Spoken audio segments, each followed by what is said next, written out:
Hi, I'm Dorothy Godin, broker with Remax Crown Realty, and welcome to Thursday Thoughts. When you're putting your house on the market, making your house attractive to the mass uh, pool of buyers is better than marketing to a niche market. And so I'm just going to talk about how to not make your house a niche market property that's for sale. So a niche market is a smaller pool. It's a house that maybe has something that's a little bit different and will not attract the masses of buyers that might be out there.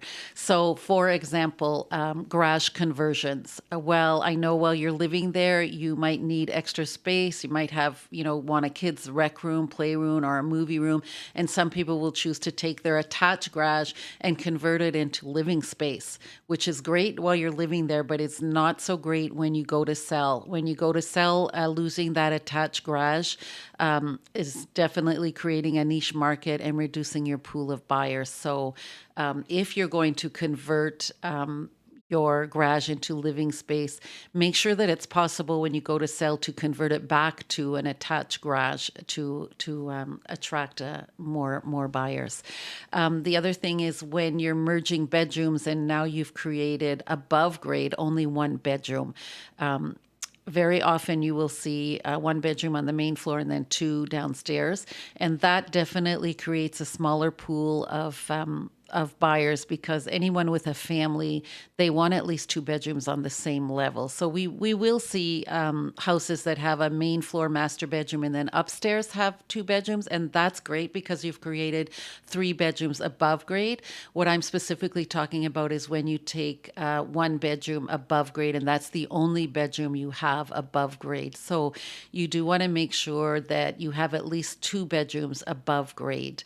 And we do sell, years ago we didn't have a market for two bedroom homes, but we definitely do have a market for two bedroom homes. So that's just fine.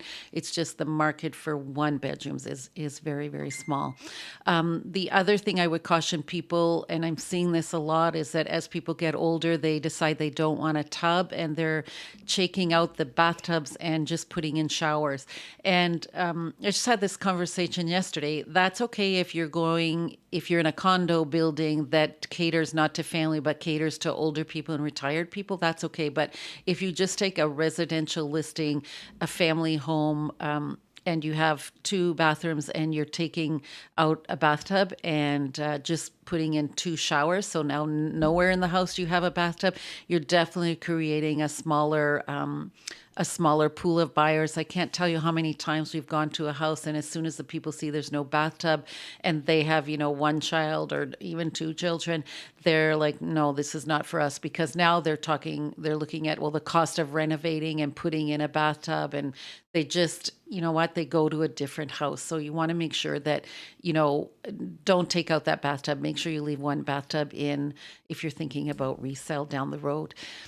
In Sudbury, we see a lot of houses with pools, and I would just caution people that it's better to have an above ground pool in terms of, being attractive to the masses. In ground pools, our market here for in-ground pools is quite small, and our weather, we're only good for a couple of months with an in-ground pool. So you're better off to put an above ground pool, because then if the buyers don't want it, it can be taken out. Where in-ground pool, of course, you're stuck with it unless you want to fill it up. And also I'll caution you with pools to make sure the pool doesn't take up the whole yard.